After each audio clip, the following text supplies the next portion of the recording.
everyone! I'm here today with a review on The House of Silk by Anthony Horowitz.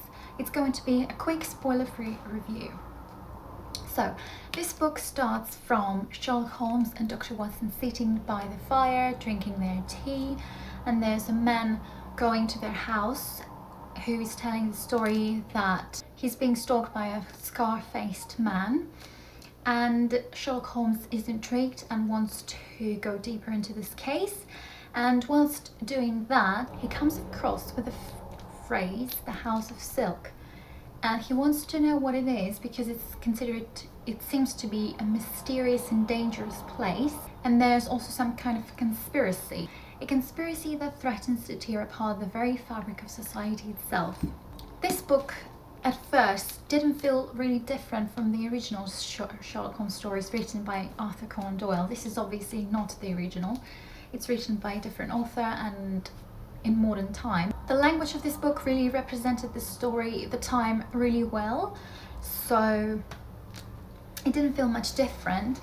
But then going deeper into the story, I found some differences. Well, this book is definitely longer, and it is probably because of the descriptions, the details that the author decided to put into this book that you wouldn't encounter in the original Sherlock Holmes stories.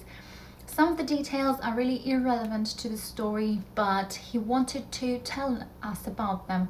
For example, about what Dr. Watson's thoughts on the children living in the streets and how they were abandoned, and that how the society in London didn't care about them that time. You wouldn't find those descriptions in the original Sherlock Holmes stories. I don't know if it's good or bad. I'm not used to reading Sherlock Holmes books which are longer than 100 pages. I'm not sure if it worked out that way or not, but also it didn't really feel like the story was dragged. It felt like the author wanted to concentrate on the things that would be missed out by Arthur Conan Doyle. So it felt like he wanted him to describe those things, to think over some of them, and that's what it felt like.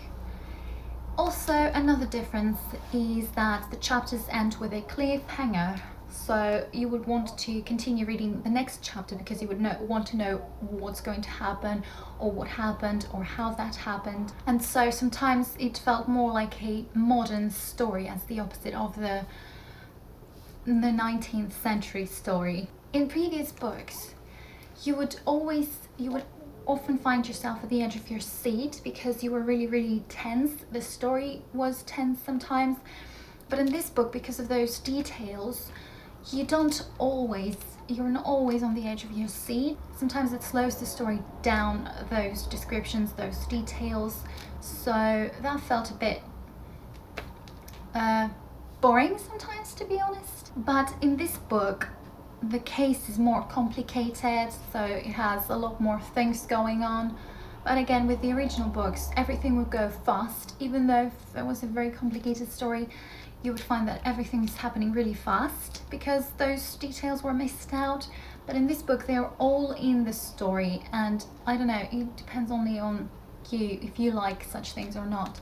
I wasn't a huge fan of it, maybe because I like only the original stories. And also this book feels a bit dramatic than the original stories. The story is very complicated and twisted. Sometimes I just had to stop reading it and to think of what's really happening, how it's happening, the conclusions, the things. I had to stop and think about them. The book began with one thing, and then it just ended up being a completely different thing, and then in the end they just combined together. But you would find everything in this book that you would find in the original Sherlock Holmes. There's the crime, there's witty gritty ways of Sherlock Holmes, him being weird, troubles for Holmes as well. Everything you would expect from the Sherlock Holmes, they are all in one novel. The story is definitely unpredictable. I must admit, there was one thing that I didn't expect and was quite impressed with, and it is related to witty, smart ways of Sherlock Holmes. I was really surprised and was really impressed with it.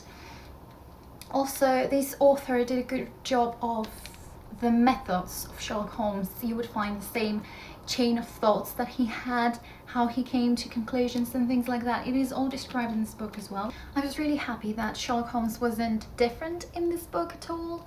He was still the same person, and that's the only thing that I felt was quite the same as the original, and I was really happy about it. All his thoughts would be revealed towards the end as usual, and Sherlock Holmes is just brilliant. I also found it really funny how Mycroft and Sherlock were talking to each other when they met. I'm going to read it to you. My dear Sherlock, how are you? You have recently lost weight, I noticed, but I am glad to see you restored to your old self. And you have recovered from influenza. A very mild bout. I enjoyed your monograph on tattoos, written during the hours of the night, evidently. Have you been troubled by insomnia?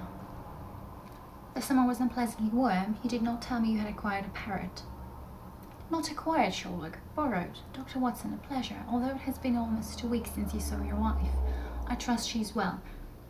You have just returned from Gloucestershire. And you from France. Mrs. Hutton has been away? She returned last week. You have a new cook. The last one resigned on account of the parrot. She always was highly strung. I found it really funny and interesting to read their thoughts and conclusions that they came to just within seconds. That was really funny. Also, Inspector Lestrade in this book is really different. I mean, he's described more smarter. It's like he felt like the author just wanted to give him more justice than Arthur Conan Doyle did. Also, I did not expect that the House of Silk would be the place what it is, as it turned out to be. I was really shocked. It is horrible, but nothing would make me think that it was going to be that kind of place. So overall, it was a good book. I enjoyed it. The author did a really good job, but I still prefer the original ones, and it felt a bit different from the originals, so I can give this book only 3 stars. Yeah. Hopefully you enjoyed my review, and leave the comments down below if you read this book or if you're planning to read it. Thank you for watching. Bye!